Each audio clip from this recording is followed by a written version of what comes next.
ഈ നമുക്ക് എല്ലാ വർഷവും നമ്മൾ വളരെ പ്രൗഢഗംഭീരമായിട്ടാണ് നമ്മുടെ ഒരു ആഘോഷമാണ്. ഇത്തവണ കുറച്ചുകൂടി വലിയൊരു ക്രൗഡിനെ പ്രതീക്ഷിക്കുന്നുണ്ട് അല്ലേ? തീർച്ചയായിട്ടും. അതായത് ഓണാട്ടുകരയുടെ പരദേവതയാണ് ചെട്ടുകുളങ്ങര ഭഗവതി. ചെട്ടുകുളങ്ങരയുടെ മാത്രമല്ല, ഓണാട്ടുകരയുടെ തന്നെ ദേശീയ ഉത്സവമാണ് കുംഭഭരണി.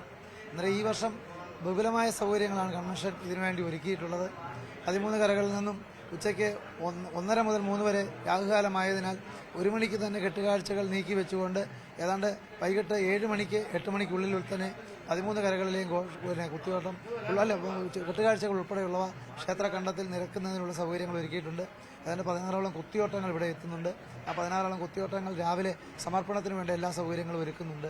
അതിനു മുമ്പായി അതോടൊപ്പം തന്നെ ഈ ഓണാട്ടുകാരുടെ കാർഷിക സംസ്കൃതിയുടെ ഭാഗമായ ഭരണിച്ചന്ത അത് സുഗമമായി നടത്തുന്നതിന് ഏതാണ്ട് 4 ദിവസം മുമ്പ് തന്നെ അതിന്റെ പ്രവർത്തനങ്ങൾ തുടങ്ങിയിട്ടുണ്ട്.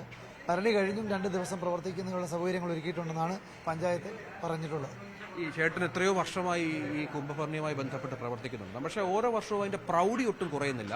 ഒപ്പം പ്രവർത്തിക്കുന്നവർ പഴയ തലമുറയായാലും പുതിയ തലമുറയായാലും നമ്മുടെ കുതിരച്ചവിട്ടിലായാലും ഇതിന്റെ നിർമ്മാണത്തിലായാലും ഒക്കെ പങ്കുവഹിക്കുന്നവരുടെ എണ്ണം കൂടി വരുന്നതേ ഉള്ളൂ. അതിന്റെ പിന്നിൽ എന്തായിരിക്കും? ആ ചൈതന്യം എന്തായിരിക്കും?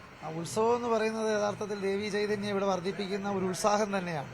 അതായത് അപാലവൃദ്ധം ജനങ്ങളുടെ ഒരു കൂട്ടായ്മ, ഐക്യത്തിന്റെയും അതായത് ജാതി മത വ്യത്യാസമില്ലാതെ ഏവരും ഒറ്റ മനസ്സോടുകൂടി പ്രവർത്തിക്കുന്ന ഒരാഘോഷം ഇവിടെ മാത്രമാണ്. അതുമാത്രമല്ല, മണ്ണിൽ വളർന്ന അല്ലെങ്കിൽ മണ്ണിൽ ജനിച്ച മണ്ണിൽ വളർന്ന കർഷകരുടെ ഒരു കൂട്ടായ്മയാണ് ഓണാട്ടുകര. ഓണമൂട്ടുകരയെന്നാണ് ഓണാട്ടുകര അറിയപ്പെടുന്നത്.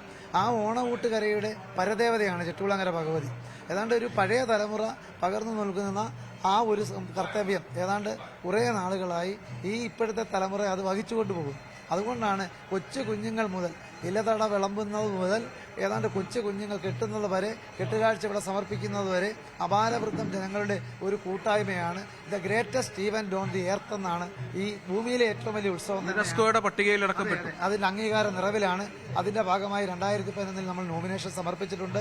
അതിന്റെ ഭാഗമായി കഴിഞ്ഞ 2 വർഷങ്ങൾക്ക് മുമ്പ് കേന്ദ്ര government ICH intangible cultural heritage ആയി ഈ ഉത്സവത്തെ അംഗീകരിച്ചിട്ടുണ്ട്. നന്ദി. അതാണ് ഈ ഉത്സവത്തിന്റെ പ്രത്യേകതകൾ. അത് ഓരോ വർഷവും ഇതിന്റെ ഒരു ഗാംഭീര്യം വല്ലാതെ തോതിൽ കൂടുന്ന ഒരു പശ്ചാത്തലം കൂടിയുണ്ട്.